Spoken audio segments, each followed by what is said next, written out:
Okay, let's go ahead and take a look at the sine function, which is going to be our first trig function that we will analyze as a periodic function.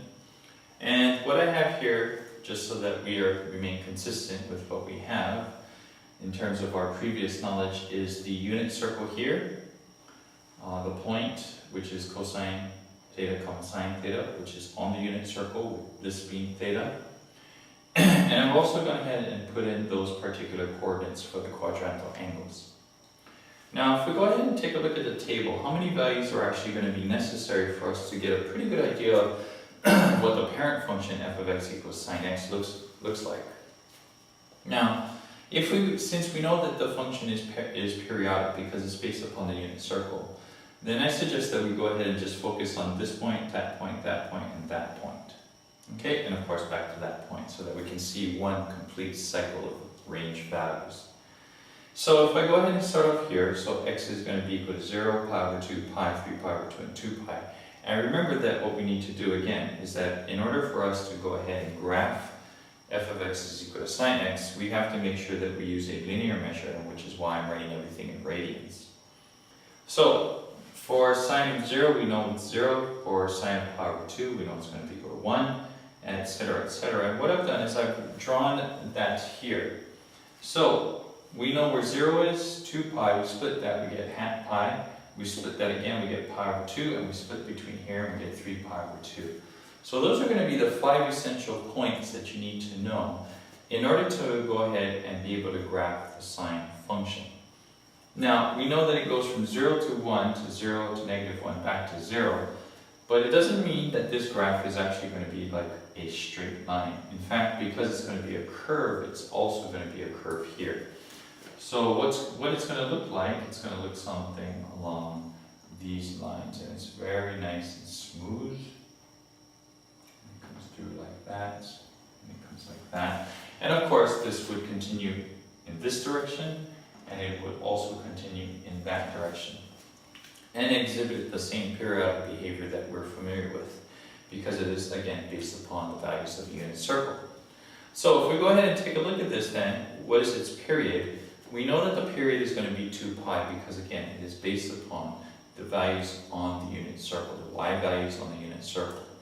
So because of that, they start to repeat for every 2 pi that you rotate. Now, for the amplitude, and the amplitude is actually going to be the value that it is from here, from the principal axis. Oh, maybe we should talk about the principal axis. The principal axis is going to be y is equal to, it is a horizontal line, it is y is equal to the y max plus the y min divided by 2.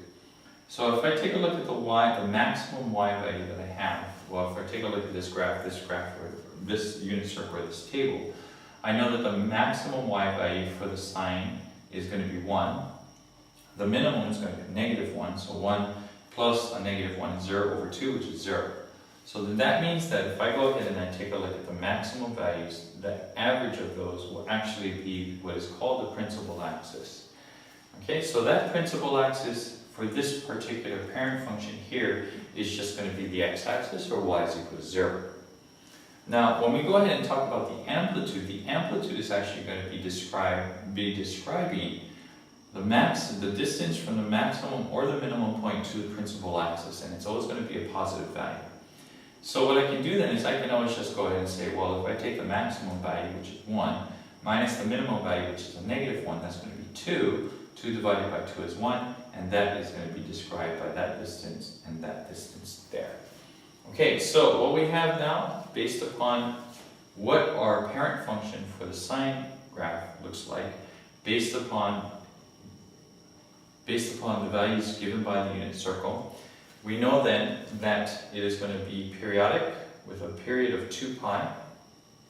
It's going to have an amplitude of 1, and its principal axis is going to be the line y is equal to 0. Now this, of course, is going to be its most simplest form, which is the parent function form. What we're going to do after that is we're going to take a look at how all of these parameters affect that particular parent. And remember, the parameters don't affect it in any way differently. The parameters affect it all in the same way, and so long as you understand exactly what the parameter, which variable the parameter is affecting and how it's affecting it, then you should be able to go ahead and determine any particular sine graph based upon the values of those parameters. Okay, so there you go. That's what the parent sine function looks like. It is a periodic function because it's based upon the values of the unit circle. We can take a look at the values on the table, which of course remember that the x values have to be in radians. We can transfer that there to a very smooth curve through these 5 important points. We know what the period, amplitude, and principal axis are. We'll go ahead and take a look a little bit later about how those parameters affect the parent sine function. Okay, so we'll take a look at some of those in class and we'll explore a little bit more about this sine function and its most general form. Okay, see you later. Bye-bye.